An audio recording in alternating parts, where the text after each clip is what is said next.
Welcome to the Dre and Smiley, the Inner Circle podcast. We have another great guest for you guys today. Oh, Dre, I'm so excited. We have Eloheem. Eloheem grew up in New Jersey with a bloodline that traces back to Majesty. Majesty. His mother was told by an angel that she would birth his siblings and himself. She was always a spiritual origin waiting for him. His mother's side is dominated by preachers, pastors, ministers, builders of church, and spiritualists. His father's side of the family is grounded in farms, immigration, and warriors. Eloheem has seen many things, some you would not believe, and others you would. He made it through the roller coaster ride called the school and learned a lot about himself by learning a lot about people. He acted in plays and dance recitals, so he's an actor and a teacher. He performed poetry more times than you could count.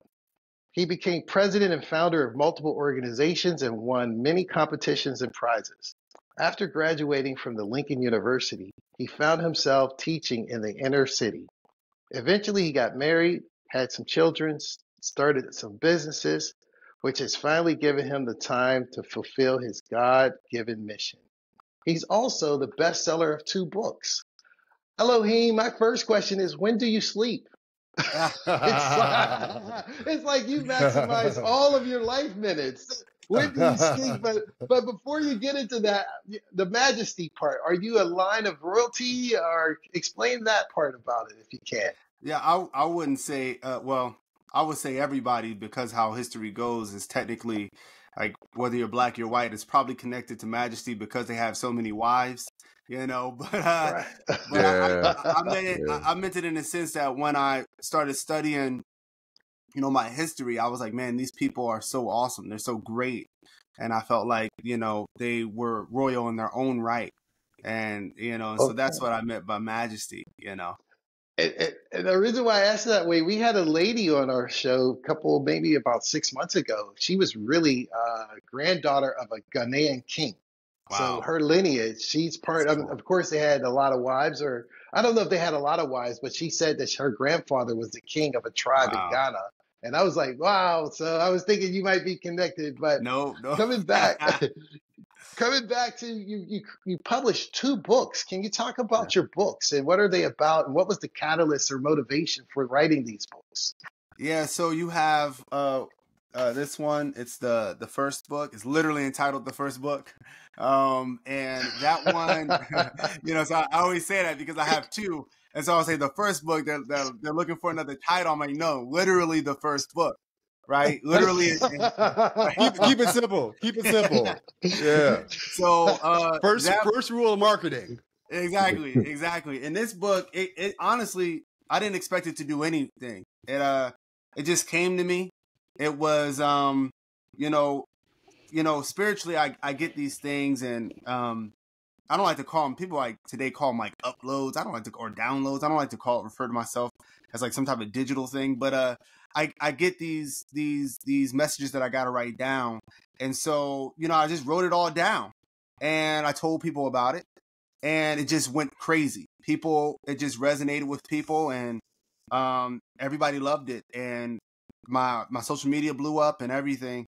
And so, you know, I just had to do it. It was something that was burning in me. And the only way I could stop the burning was to put it down, and I had to release it. And so I always say to people, this is like from my higher self to everybody else. And I feel like it's meant for everybody, specifically for people who are, you know, trying to change the world or here to change the world. And then there's this one. This one is the latest one. It's been huge. It's called FAMS. It's food, forest, foraging, hunting, anti-fragile modern society. And the baseline of this book, this is also connected to my mission, my spiritual mission, which is pretty much to create something new here on earth. It sounds wild when somebody just says it like this, but pretty much the premise of that book is civilization, especially as you know it, is not what we think it is. It's more like a zoo. It's more like a prison. In that as long as humans are a part of this, it's going to not only suck the earth dry, but if you really notice, it sucks humans dry. And you were talking about, you know, earlier, like, man, what time do you get? And, we don't realize that we're not really made to work 9 to 5s. We're not really made to be working these jobs. And so the book kind of gets really deep into that, to the science of it, to the spirituality of it, to the history of it all. And yeah, those are the 2 books, and they've resonated with people. And so they've been spreading That's like great. wildfire. That's great. So the obvious follow-up question is, where can our listeners purchase your books? Where's the best place for them to get them from? The best place would be to go to my website, which is www.thephilosophyoforder.com. But you can also just Google it. It'll pop up. But the reason why it's better to go there is because, us as authors, they put out free versions. And to be honest, those free versions that get put out, we don't get paid as much from. But if you get, this is for anybody who has Audible or Kindle, but if you get the free version from that author's link, then they get paid a commission for the people who sign up with that platform. And so you can get it. I mean, you literally just Google my name, they'll all pop up. But if you go to the website, it helps out a lot that I literally can take that money and put it towards the FAMs that we're already trying to build across the world. So. Great. So listen about the content of each book. What seems to come to mind for me is the impact your mother's side of the family has had on you. I'm sure your father has as well, but you mentioned how your mother's side was very spiritual, that sort of thing. Talk to me about the influence your mother's family and your mother has had on you and your life as a whole. A tremendous influence. I mean, when I was a kid, whatever my mom said, and my dad too, was like law to me in my brain. And spiritually, so it was twofold. On one side, it was always awesome to grow up in a house that was very into just God and spirituality. I have, a lot of Christians in my family, a lot of Muslims in my family. I also have people who are just spiritual in general, who understand Buddhism, Hinduism. And so I always got a good share of different religious and cultural beliefs and spiritual beliefs. So on that side, it was extremely positive. But one thing I can say that wasn't so positive is that a lot of times when you have a child like myself, and you have a lot of kids like this who are, some people call them sensitives. They're like sensitive to anything spiritual. They might see a couple things when they're growing up. They might have a really unordinary, childhood. And what a lot of us do is things that we don't understand or are a mystery, we call it the devil. And so just on one side, as it was awesome to get all this, about God and prayers and meditations and things like that, it was also terrifying to me because, when you're told everything that you see or experience or dream that's a little different is the devil, it gets pretty scary pretty quick for a kid. So there was always two sides to that. Yeah. But it was a tremendous influence. And my mother in particular, what I always can say about her is no matter how weird the things that I saw growing up, she was the only one who never made me feel like it wasn't real. Because when you tell a kid who's seeing things, right, that are spiritual, whether it's spirits, whatever you want to call it, entities, and you say to that kid, you're not seeing that. That's fake. It's all in your head. It's nothing more isolating than people telling you that it's fake and it's not real when you're experiencing these things. My mother never did that. She would always say, you need to pray on it. You need to think about it. Well, and she was always more supportive of it, of the reality of it. So I've always appreciated nurturing. It. Yeah, very much. Yeah. So in contrast, your father's side was more the warriors, the farming, immigration. Talk about your dad a bit and how his side of the family has impacted your life. Yeah, so my father also has a lot of Muslims on his side. It's a very interesting story. So we all stem from Yaqub. Yaqub is my great grandfather who came over from Jamaica. Now, he was very old school, so he didn't tell people a lot about his past. You knew something happened that wasn't so good. We don't know what happened, but it was over in Jamaica, and he came over here to start over, and he bought up massive amounts of land out in New Jersey. And he had a family. He met a woman who's my great grandmother, Augusta. She was Native American, white and black, but she went by Native American. And and so they had a lot of children, my grandfather's generation. And, so they were all brought up on the farm, all just on hard working, growing up on the farm. But Yaqub, as much as he was about family and keeping the family together, he was a very hard man, if that's the best way I could describe it. And he wasn't nurturing at all. And unfortunately, a lot of his sons didn't want to be around him when they grew up. And so they left they said, forget farming. We want to get into trucking. And so the whole family got into trucking, repairing cars and things like that. And so we ended up being in this place called Lawnside, New Jersey, where most of the Alis are to this day. And so it was a lot of agriculture there. And the warrior side, the reason why I say warriors is because you have a lot of fighters on my dad's side. My mom's side, they're very churchy and spiritual. They're very also, I don't know how to describe it without sounding a certain type of way, but they're a certain kind of, black folk, right? And, my dad's side is the other kind of black folk. And so, a lot of fights, but, you learn a lot from that side, a lot of, hard, but awesome lessons. And as hard as my dad's side is, and as much as, we're fighting, and it was also that camaraderie that we are the Alis and we always got each other's back, no matter what happens, and so, but Yaqub was in the Nation of Islam. And when he came over, he actually met Elijah Muhammad, but what happened was, he was a different kind of Muslim because he came from Jamaica. And so Muslims in Jamaica could be a little different. And so How so? So, for example, they have certain traditions that they mix in. Just like in Africa, we have some people who are Muslim, but they have also a lot of African traditional religion mixed into that Islam tradition. You had similar things going on in Jamaica where a lot of them were like Maroons. A lot of them had these certain beliefs about things. And one of those beliefs were that, they could, have pig farms. Now, a Muslim is not allowed to even touch nor sell pig. They're just not allowed. How do you have a pig farm? And so they came to him and they told him, the nation came, they said, listen, brother, you cannot have a pig farm. And he was the type of brother who was very prideful. He was like, hey, no man tells me what to do. I'm allowed to do what I want. I'm a Muslim, I have a Quran, I practice it. He said, hey, man, you cannot be in the nation and have a pig farm. So he said, I'm leaving it. And so he leaves the nation. And so they kept passing on the Muslim names. Ali, Rahim, Eloheem, Salim.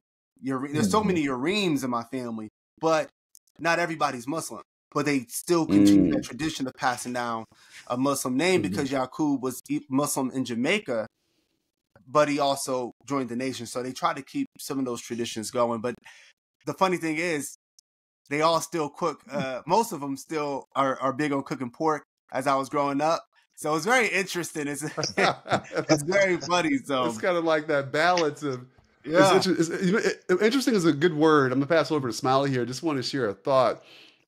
You I think are fortunate in that you had those two sides to influence your growth and development, right? Yeah. Oftentimes, we're just raised as being, either not passive, but just caring, kind, and nurturing. And that's kind of who you are, defines your entire existence. Or you're raised as being, tough and hard and, the warrior. Nobody's going to step on my shoes. Now I'm ready to fight. And that's kind of your existence. So that's how you move through life.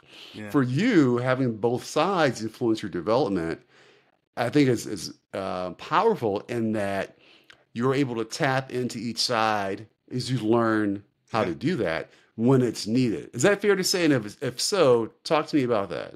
That's fair to say, and I've never put it that way, but it was very. My wife always says my life is full of extremes, and she's like one side, this, two sides, and it was like that, and I was able to do that growing up, and I think they did enable that because the funny thing is, when my mother moved out of Lawnside, we moved to a place called Pine Hill, New Jersey.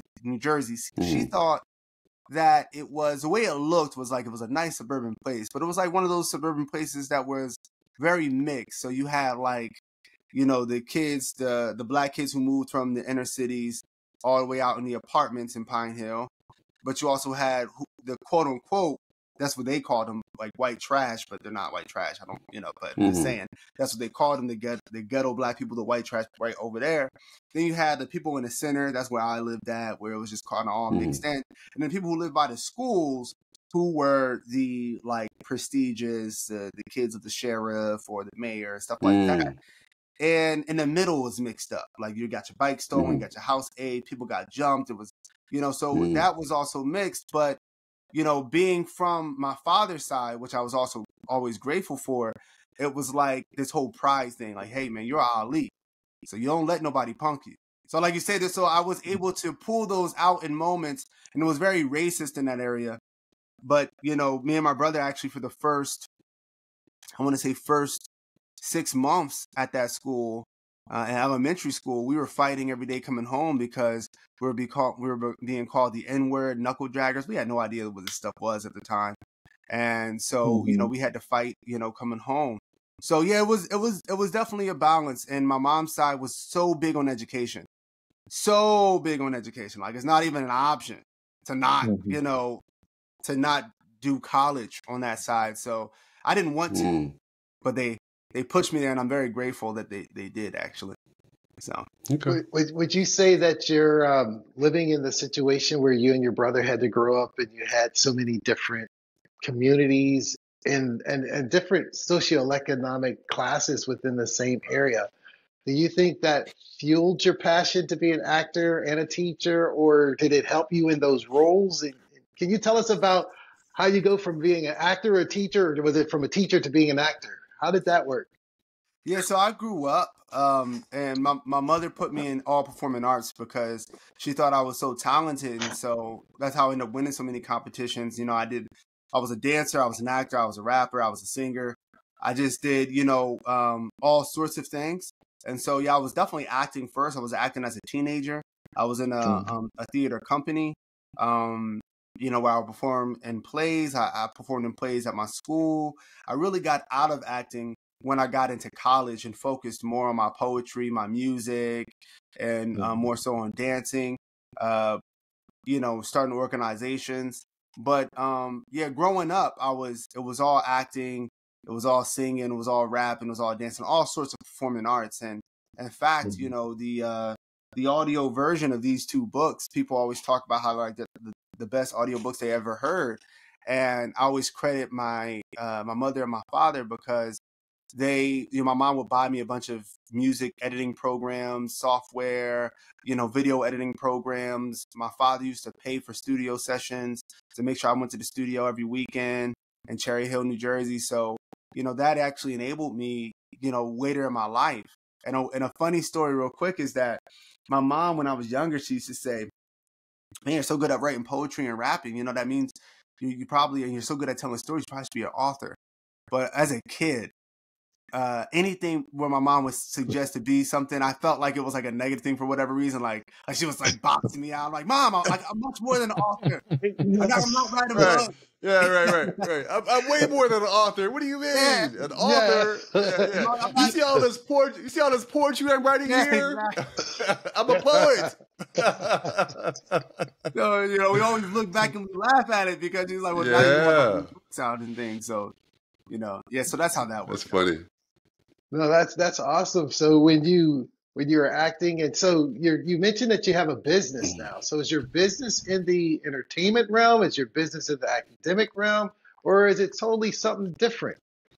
It's different. It's so my business has started when I was a teacher. I always told myself, I grew up in dog breeding, so I always told myself that I was going to breed dogs when I got older. And so I started breeding Rottweilers when I was a teacher.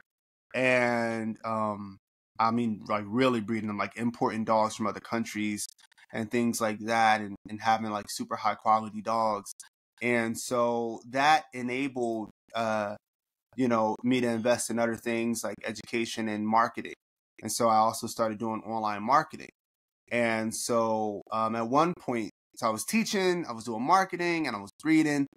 And what happened was, you know how they say you can't serve two masters, man. It just became so much work to try to do both, because as a teacher at the school I was teaching at, Statesman, is we were saying earlier, is where I got this shirt. It's an all boys school. It's awesome school in DC. I mean, really incredible. I've never been at a better school. I never taught at a better school, and they taught me so many things. But one thing they demand, the reason why they get so many outcomes, is because, man, if you're going to be a teacher at Statesman, you are going to work, right? The kids come first in all aspects of everything, and you are going to work. And I could not do both.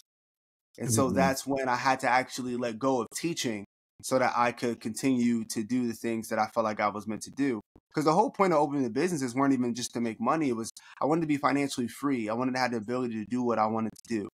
And so I was like, okay, I guess I got there a little earlier than expected. I believe I was 28, 29. And I was just like, okay. And so that's what happened. So is your business dog breeding now? Was that the second master, or is your business writing books? It's marketing and it's breeding. I mean, technically the books are doing very well, but I really use that back toward the books. Like I really take everything from FAMS. Like I said, that's my God-given mission. And I put it all back into FAMS, like, trying to, buy out land, trying to buy out acres, putting it back into the books to do better, and things of that nature. So yes, it actually is doing very well. But the other two businesses are what I live off of, what I sustain myself off, me and my family. Would you define yourself as a real estate person, as you're buying land to do the farming, or it's just something that's part of the mission, is you just have to buy a lot of land? And are you just, one last question and I'll turn it to Andre, are you concentrated only in Jersey, DC, Northeast, or are you all over the country with your vision? That's funny, because I actually moved out of the East. I live in Oklahoma now. You're in Oklahoma? Yeah, I'm in Oklahoma. Oklahoma? Yeah. When's the last time I heard that state referenced? You're the first person on our podcast from Oklahoma. Dude, sell me on Oklahoma, dog. There's a reason you're there. There's a reason you're there. Tell me all about it. Tell me all about it. Listen, I used to come up here every summer to see my grandmother. Okay. She lived up here in Oklahoma. I used to catch snakes and everything. I mean, it's all types of things out here as a kid. Yeah. My mom hated it. Yeah. Just to let you know, my mom hated it. She's like, stop letting him, don't let him go out by himself. My son, he'll go out and he'll catch animals, right? And my grandma, she gives me these gloves, and she tells me, like, she gives me this book. She says, I'm just going to tell him, my mom's name is Perinda. I'm going to tell him, Perinda, look in this book. Do not get these poisonous snakes. Here are the non-venomous snakes, and it tells you all about the snakes in this book. My mom was like, why would you give him that book? He's going to look for the poisonous snakes. That's exactly what I did. That's exactly what I did. I went out, I thought that I was the crocodile hunter. Like, that's what I was doing. Okay. I was out there saying, oh, she's a beaut. I was doing all that. I thought I was a crocodile hunter. But Eloheem Dundee. Eloheem Dundee. I like it. I like it. Yeah, I thought I was a crocodile hunter. But so I love it. So I had to come up here. So I was so as well as the dog breeding business was doing, as well as the marketing was doing, my credit score is not good. So I was trying to get in. I was trying to, get into another apartment. My last apartment said, hey, we want to sell the house. The market was going up. We want to sell the house. So I was looking for another place, and we ended up getting this spot. It was terrible. It was just like this, because no other place would take us with the credit score. I mean, I offered, can you believe I don't know, maybe they thought I was selling drugs, because I offered I said, man, I'll pay 6 months rent in advance. Right. And they were still saying no. I was like, they must be selling drugs or something. Yeah, I don't know. I was like, I don't know. I'm young and I'm black. Maybe they think I'm selling drugs. But so so we end up, my grandmother has a house out here. She has 2.5 acres. She doesn't live in it. She was just like, look, you guys can go over there and stay there. And we're like, dang, Oklahoma, that's a right. Same thing y'all doing. Like, Oklahoma. But we looked at the pros of it, and we got out here. Now, as far as me like buying land, just in general, New Jersey, especially New Jersey, man, a lot of these places, like the laws, and you trying to do what you want to do on land, the restrictions are crazy. Strict. The pricing in Maryland and Virginia, because it's near DC, is insane in Maryland. I mean, they're charging for land as if they're mansions built on it. So, out there in Maryland. So we came out here. It's a lot more affordable. And so this kind of gets into the premise of my book. So I'm not buying anything to necessarily for a real estate purpose or to farm. You know, the reality is, and this goes deeper into history, that FAMS is the solution to this problem that we've been in. You know, and what we call civilization, right, which is just something that depends on agriculture in order to expand out, you know, is unsustainable. And we kind of live in a world where we just kind of don't care anymore. But we all hear the stories. We know the wildfires. We know the oil's running out. We know all the things, all the problems. But we kind of, I mean, we're busy. So we kind of just go like, yeah. But, you know, civilizations only have, I think, a lifespan of about 300 to 400 years. And we've been doing civilizations only for about 10,000 years. Prior to that, people were, you know, hunter-gatherers. Now, when people hear about hunter-gatherers, the first thing they think in their mind are stupid, primitive people. That wasn't the case. A lot of your ancient monuments was created by hunter-gatherers. It just means that you depend on hunting and gathering for most of your food.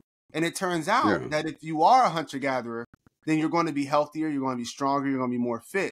And you actually get more time off. You know, a lot of people used to think that hunter-gatherers, you know, spend all day and will barely get food, but that's just not the case. Humans are just so much smarter than that.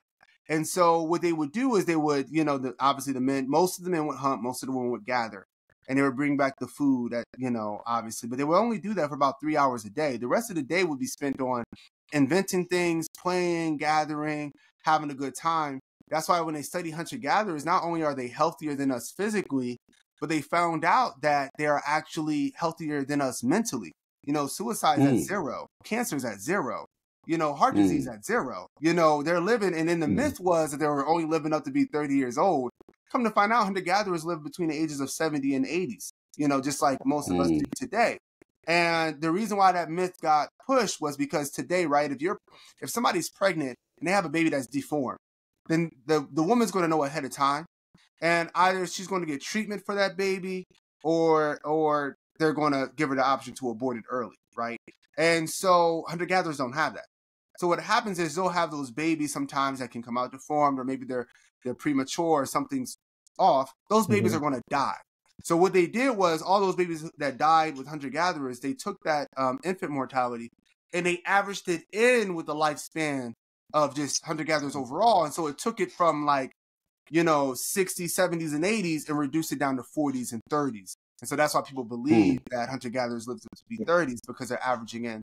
I say all that to say that FAMS is about how can we get back to that lifestyle without and be free without giving up, you know, because technology is not bad. It's just that you need to have technology that's good for you and good for the earth. So that's what FAMS is. It's about getting back to that. And so you're using a food forest. And so we're getting this land because you got to, instead of creating a farm, farms take from the soil, they deplete the land. You have to kill everything around it in order to grow your food, and it's unsustainable because since the soil's getting depleted, you kept having to go further and further out. What a food forest does, it mimics a forest. And if you didn't know, the Amazon rainforest is actually one of the oldest food forests on the planet created by humans. And anybody can look that up. Hunter-gatherers created the Amazon rainforest. And what they would do is they would take things that they liked, medicinal plants, you know, plants good for building homes, food, and they would go and they would recreate the soil and plant that in there, therefore creating a forest that's plentiful of all the things that you would need to survive. So instead of doing that through roads of agriculture, you will grow a forest that can feed as many people as possible. And that's what FAMS in a nutshell is about, trying to pretty much be technologically advanced hunter-gatherers, getting back to that nature. And so that you can be free from bills, mortgages, unhealthy eating, and you can just depend off the land, and you can still have technology, you know. So that's what it's pretty much all about what we're doing. And that's where Oklahoma comes in. Your goal is to why the reason you're there is to kind of start practicing what you're preaching, for lack of a better phrase. Kind of practice that. Well, we were looking originally at Virginia, and we were over, so it was between Virginia and Oklahoma. And the people we were talking to in Virginia just didn't work out. So we're like, look, man, we're already in Oklahoma, and there's a lot of affordable land out here, and it's good weather for it. So we decided, like, why not? We got chickens right now. You might have heard my rooster earlier. We got a bunch of I chickens. did hear rooster. As soon as you said Oklahoma, I said, "Oh, okay, that makes sense now." And all came together. I was like, I've been all over Jersey, Cherry Hill, Mount Laurel. I've never heard of chickens. I've never heard of chicken in Jersey. That is I'm funny. like, was that that's dope though. That's dope. I like that. I like that. Yeah. So I have a clear sense of your mission and I think it just makes sense, right? When you think about where we are as a culture, across the globe really, but here in the US in terms of how distracted we are by everything. It was interesting how as horrible as COVID was in so many ways, how it did give us a chance to pause and reflect, And I think during that time, people made so many pivots because there was the only time they had to reflect and say, whoa, am I living my best life? What's my mission? And am I working towards fulfilling that? So, I think your mission is necessary and needed. Tell me this, what's the timeline on this mission you have here, and where are you on that timeline? So is it like a 30-year, plan, and you're 10 years in, that sort of thing? Where are you there? It takes 4 years just to build a FAMs in general. So we have people out in different places. Somebody in Australia building the FAMs. We got people in Africa. Most people are in the States though, and we're on phase 1, which is pretty much trying to get people you can do it with. We're a little further than that. Me and my wife, we're on phase 2, which is buying out the land and things of that nature. But yeah, it takes about 4 years to build FAMs because you gotta build the food forest, and that takes planting it. And it takes 4 years to pretty much mature into a state where you can eat off of it without depleting it. And so it's food forest, foraging, hunting. You got to learn how to hunt. You got to know how to forage. You got to know what to eat, what not to eat. Right, you got to know how to cut an animal open. A lot of us are so detached from that, right? I remember telling my daughter when I was like, I was looking at the chicken, I was like, yeah, we eat that. She's like, people kill that and they eat it? I'm like, yeah, we're so detached from it that you don't realize that thing that you're eating, it was alive. It was running. Right. Somebody grabbed it and killed it, and now you got it on your plate. Yeah. But we're detached from that, and then, anti-fragile. And the goal is for the society to be anti-fragile. So you have fragile things, you have robust things, you have anti-fragile things. Something that's fragile, it breaks easy when it's introduced to chaos. Something that's robust, it barely changes like a rock when it's introduced to chaos.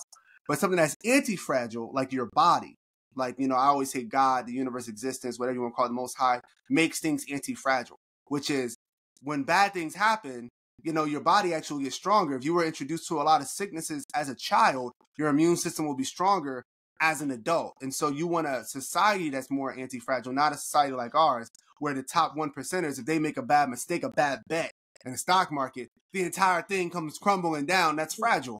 So you want something anti-fragile. And then modern society, again, you want something that has technology so you want to still be able to live a life of technology, where you're comfortable. Like, I should still be able to communicate with you in these societies. I should still have air. I should still be able to live a comfortable life at the same time. And so it takes about 4 years to do all of that, but then it's going to take 10 years in total for your food forest to be like a real forest, meaning it's completely sustained itself. You don't have to take care of it. You don't have to do anything. 4 years is when it matures to a point where you can eat off of it. And 10 years is when your food forest is at a state where you don't have to do anything. It's just going to grow and be its own ecosystem and provide food for you indefinitely. So you're freezing up there. I'm not sure if you can hear us. Okay. I can hear you, Dre. Can you hear me? Okay. Can you hear us? Freeze? So tell me this. Froze. Yeah, that's good. Tell me this. Is a portion of that mission, the model, living off the grid? Oh, yes. They will be off the grid. Now, you can have the option on FAMs. So you can be off the grid while having the option to plug into the grid. That's always an option. But yeah, the whole goal is, like, for example, we talked about it earlier, like, what matter if it's 10 years from now or 100 years from now. Civilizations are not built to last. People don't like to accept this, but it's just a reality of history. It's just the way it goes. Every civilization has about 4 phases before crisis, and then crisis is either going to collapse or it's going to rebuild itself, is how it normally goes. And so FAM should be able to withstand that.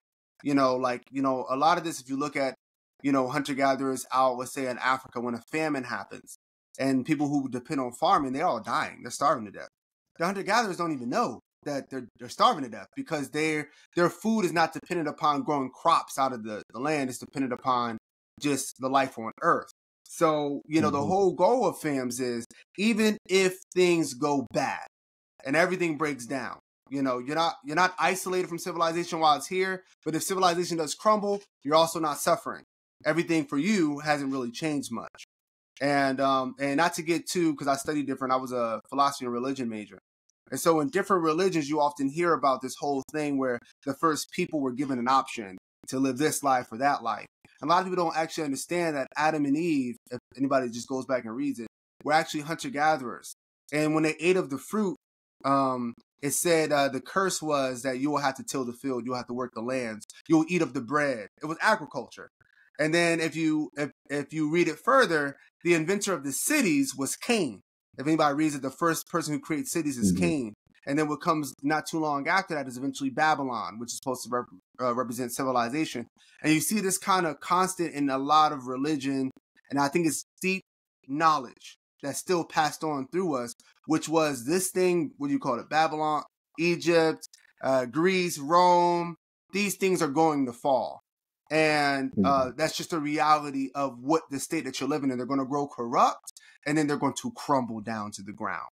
And so what we're kind of offering, in a very metaphorical sense, is a way back to the Garden of Eden, where people can live lives where they want to live fulfilled and they can do what they want.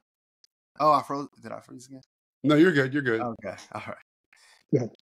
No, I think so. Tell me this. Everything you're talking about is so fascinating.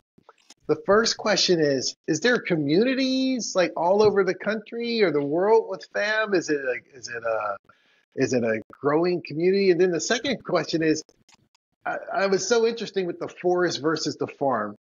Can you do that living in a city with your house, or do you need acres? When you're growing a forest, I think of the Amazon as like thousands of miles, but when you're looking at a farm, like I can have a garden here. Can I have a garden fam, or a garden variety fam in the back of my house in Tampa, or is it you need land?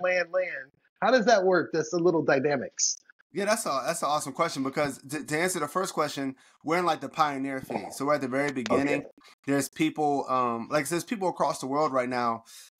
We have about 1,000 people in the Discord, about 60 people in the Facebook group.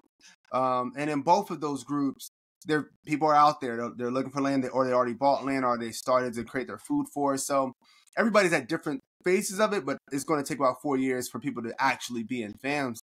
And in regards, I get that question every now and then about the forest. I think it's a great question. The first food forest I created I was living in a townhouse. It had a little tiny backyard.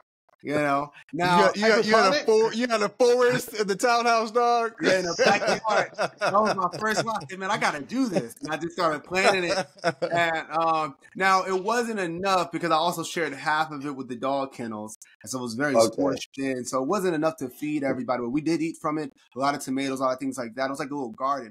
But you can it depends on how many people you're trying to feed. So you're trying to feed one person, you can definitely, with a small backyard, if you just make the entire thing, because remember, it grows up. Forests often grow up before they grow out. So, there's a lot of vine type things, a lot of like butternut squash, grapes, blueberries, tomatoes, those things vine up. So it's a lot of space for things like that. A tree in the center, maybe a peach tree or something, but 100% that you can do you can't do FAMs in the city, but you can do a food forest in the city. And there's actually a lot of people who actually do that in the city. So that's hyperponic. Great. Is it hyperponic? Yeah, people do that with you talking about with the water? Or with the with the water and the water, and it has no ground or no dirt. It's just like water or something. Yeah, people do that. I saw that on too. YouTube. That's something separate, but yeah, I've seen that a lot of aquaponics and But with the food forest, it's all about the soil. And so if you want the soil to be black and just very nutritious. A lot of our soil is very like dry. You want to get good soil. And like I said, you start with seeds. You buy a couple plants that are already growing a little bit at Lowe's, Home Depot, wherever people want to get it from. And you start small, but before you know it, it doesn't take long. Literally, if you start in like March, you'll look at your backyard and the, you know, if you take care of it, you look at your backyard and by probably about July, you'll be like, whoa, it already looks like a, you know, a food forest back here. You know, so it doesn't Yeah. take too long for it to grow, but it takes 4 years for it to start to being self-sustaining, for you not to have to I do love anything. that, man. Me too. I love that. So two quick questions for you before we head into the final four. One is, for those listening to this and that want to join the Discord or any other streaming options they have there, or social media options that exist, what's the best way to participate in this? Okay. You went out for a second, but I know what you asked. So, Okay. so, yeah, the Discord is the easiest one to get into. It's right on the website, you know, thephilosophyoforder.com. Okay. But the Facebook group's harder to get into because you have to prove that you read the book.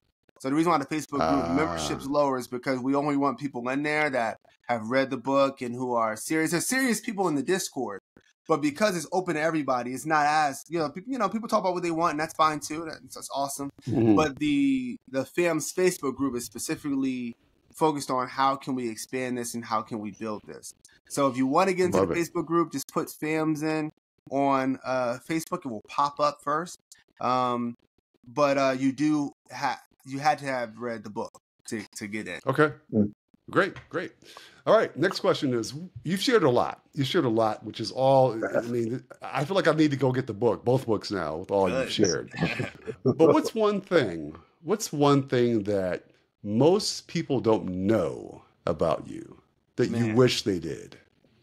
Something that people don't know that I wish they did. One thing, I guess, to the people who, you know, follow me on TikTok and on Instagram, I just want everybody to know, and I say this all the time, is that, and I sound so cheesy, but, you know, I'm just a regular person. And I'm weird, but I'm weird like a lot of weird people are, you know. And what I mean by that is, like, you know, you read a book like this, and I always recommend that people read this book first before the first book.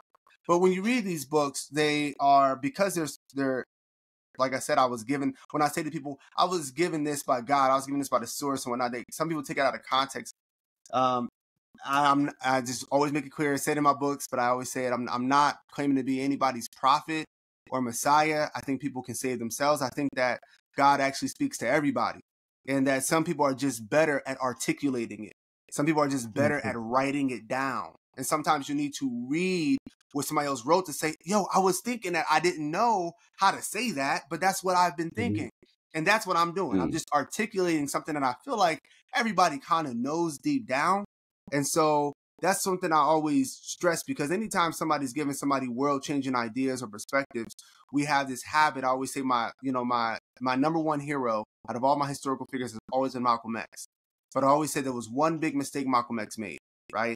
Was that he put Elijah Muhammad on a pedestal that I don't believe that any man should be on, because they're people. And I never want to be on that pedestal. I literally, if anybody, you know, who follows me on social media, if you hung with me for like a week, you would realize I'm still like a kid. I'm very responsible, but I like to have fun. I'm joking a lot.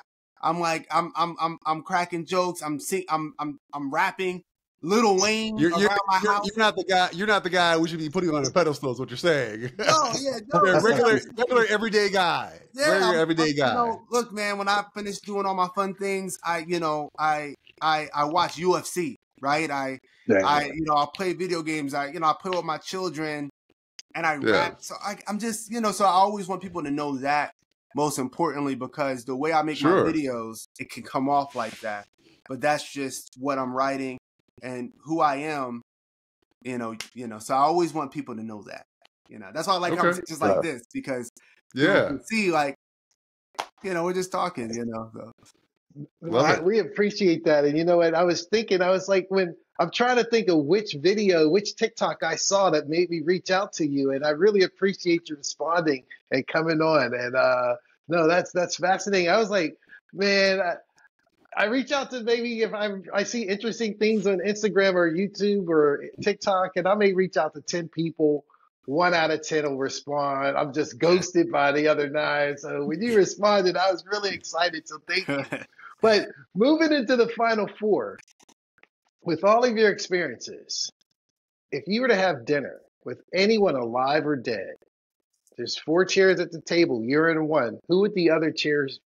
Who would it be at the dinner table, and why? Now I got a question. Can I Uh-huh. speak any language?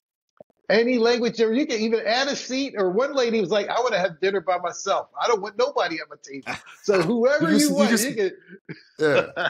you You can can speak speak any language Swahili. you want. Yeah. Okay, any language. Hebrew, whatever. I would talk to the very first, and obviously it's a blur line, right? Because the way adaptation works, but the very first human. I just really want to talk to the first, like, the first Lucy. set of humans, man. I just want to ask some questions. Because I just feel like if I could understand them, then I could understand a lot. You know, if I could understand how the world is, how they're interacting, how their families are, how they're living, I feel like I could understand even more. So I always want to talk. I don't care if the first human existed, you know, 1 billion years ago, or like the fossil record says, 1.2 million years ago. I just want to talk to that first person and see what they think. You know, their dreams, their Okay. desires. You know, what they believe about God. I just want to know stuff like that. You know, what do you think?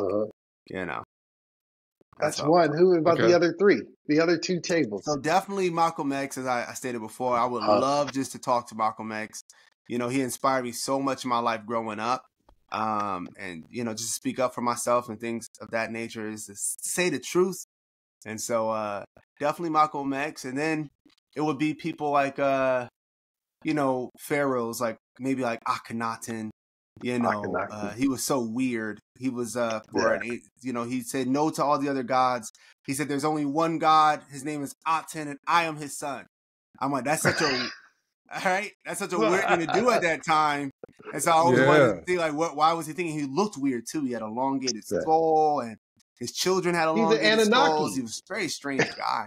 right? So he had big eyes. I always wanted he to talk froze. to him. Oh, he froze.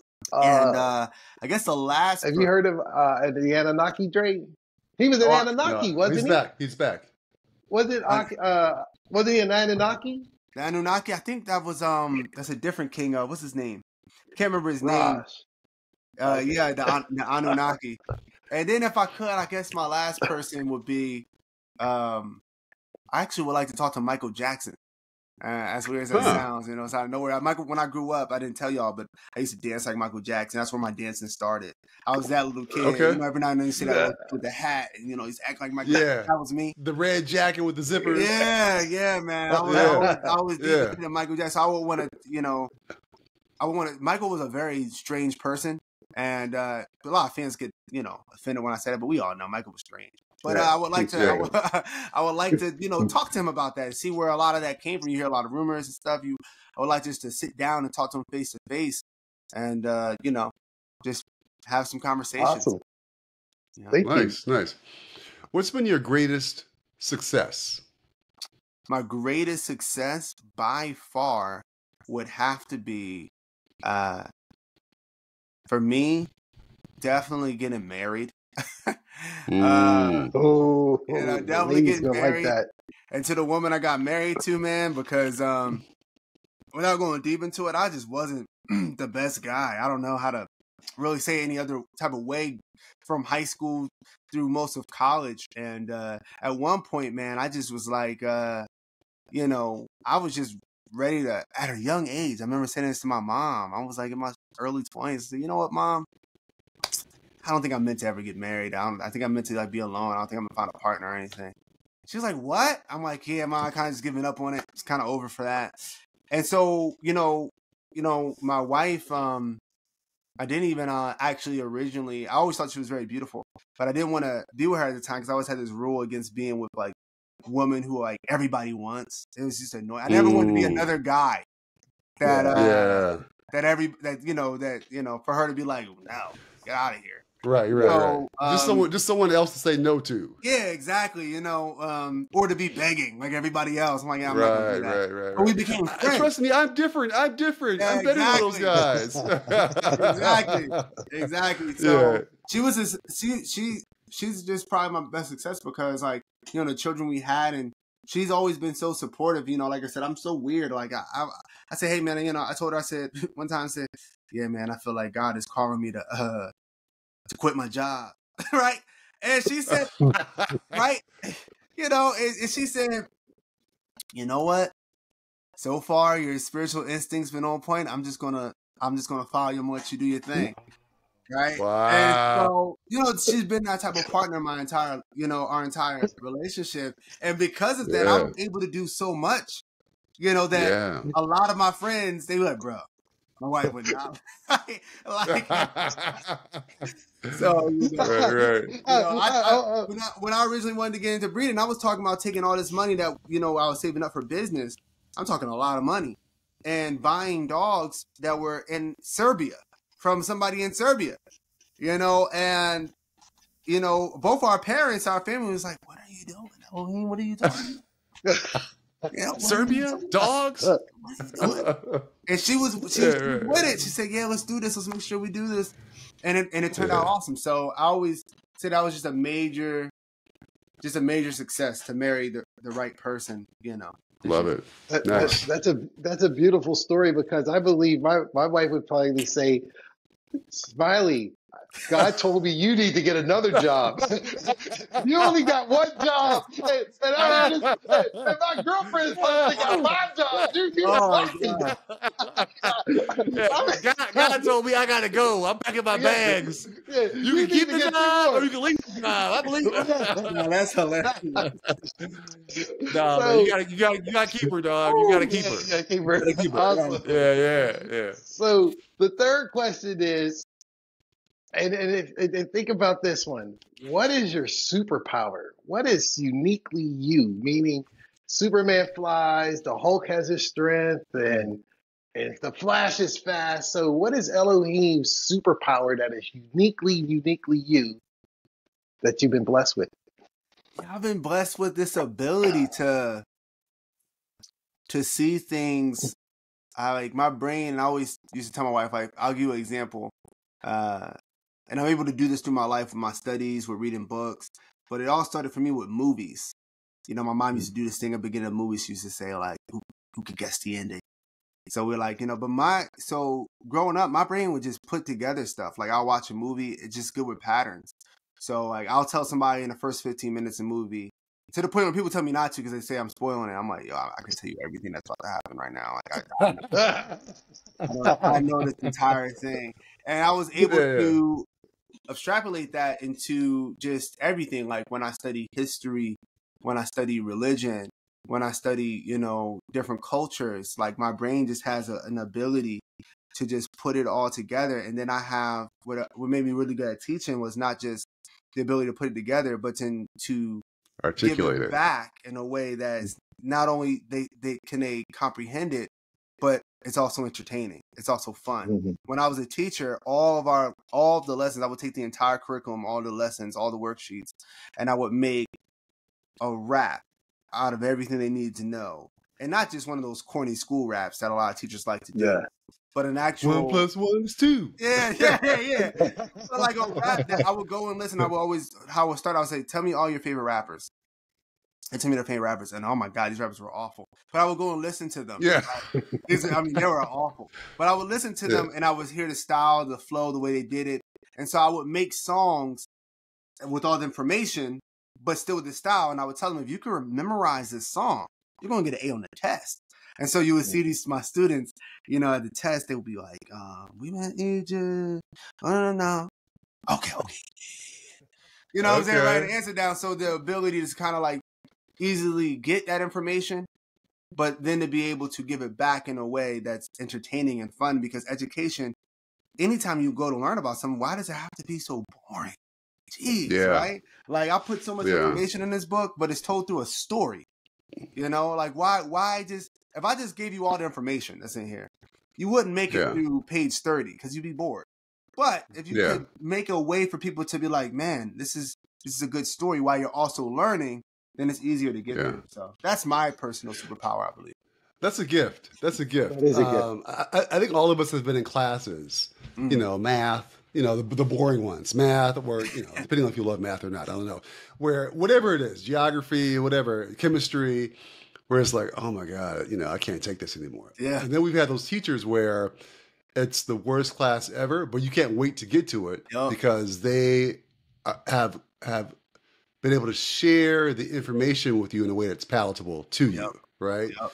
So the fact you did that with your students, I'm sure they're like, "Oh, he's so cool," he understands us type thing. Yeah, we You were probably tight. have those words, but you guys are probably tight. Tell me this: you mentioned that you did poetry, you did, and you rapped and all that. They usually go hand in hand. Every poet isn't a good rapper, but they usually go hand in hand. Yeah. Think back about your first rap, or the one rap where you're like, "Oh, this is dope," and you got a lot of confirmation, right? Yeah. And if you're comfortable, share a line with us. This is just bless us with some of your skills there.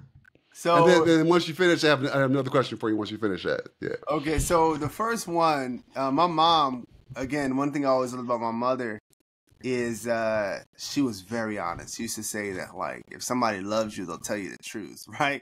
Now, we didn't always like that, but she was, right? You're like, can you love me a little bit less, Mom? I don't need all that love. Yeah, she was like, so when it came to my music, I was originally singing and stuff, and then I want to do rap. I like rapping. I was like, man, I want to rap. Mom would like, she would tell me, well, I don't really like rap, and I think you're a good singer, and she would say that.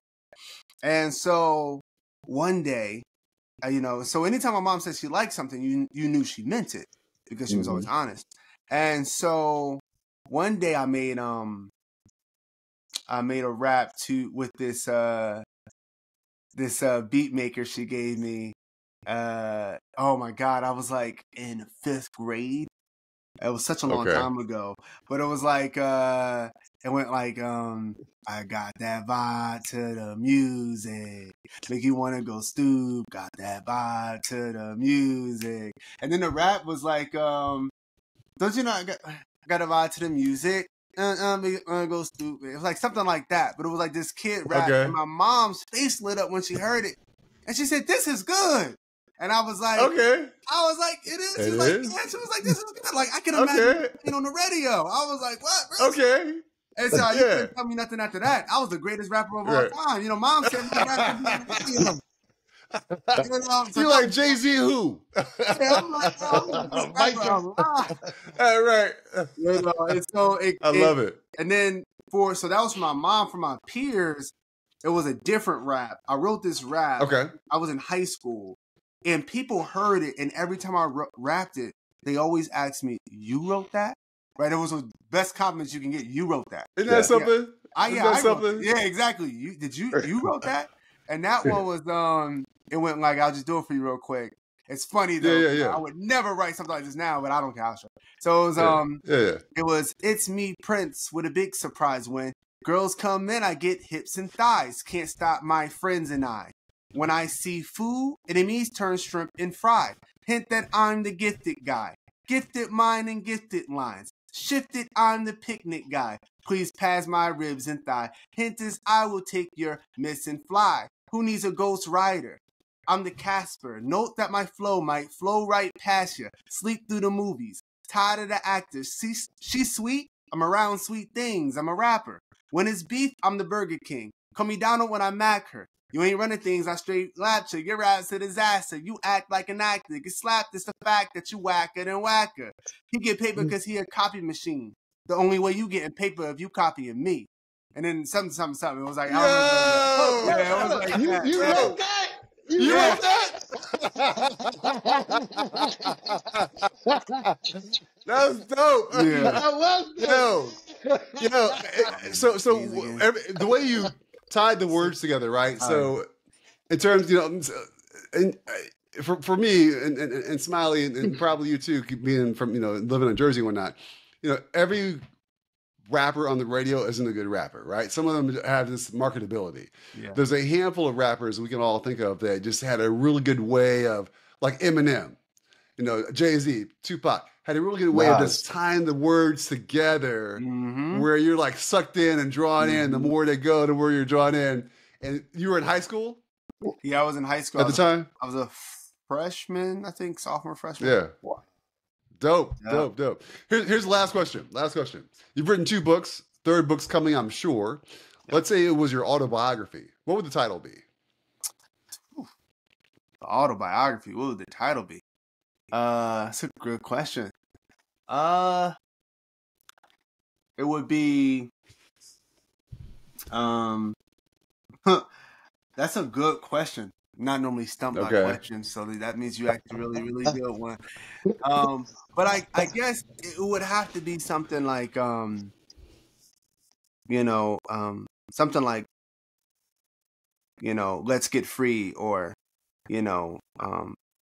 or freedom, something of that nature, because that's what my entire life has been about. It's been about nothing but freedom. That's all I've been after, since I was a little kid. I remember, people say, why don't you want to grow up? I'm like, because y'all don't seem like, adults don't seem free. I remember I used to say that. They don't seem happy. Yeah, I'm like, man, y'all seem so like, I used to love Peter Pan. I'm like, man, he got it right. All these adults, they're all, none of them are free. All, workers. That's how I used to think in my brain. My mom, first time she said, you should get a job. You're a teenager.